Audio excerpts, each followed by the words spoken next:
I'll be happy to take your questions. Just identify yourself, please.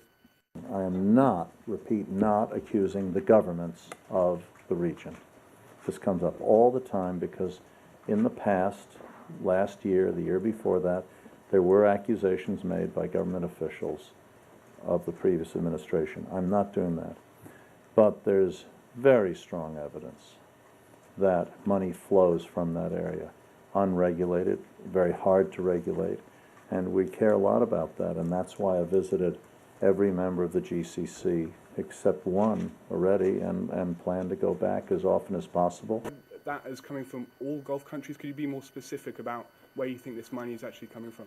We know how tough this is, but if money flowing from that area contributes to the use of force which results in casualties to our forces and those of our allies, we owe it to the troops to try to do something about it.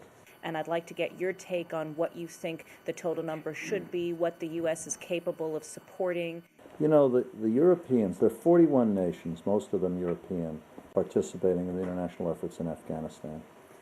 But the Europeans are quite quick to admit that they hadn't paid enough attention to Pakistan in the past. I would argue that perhaps we didn't either.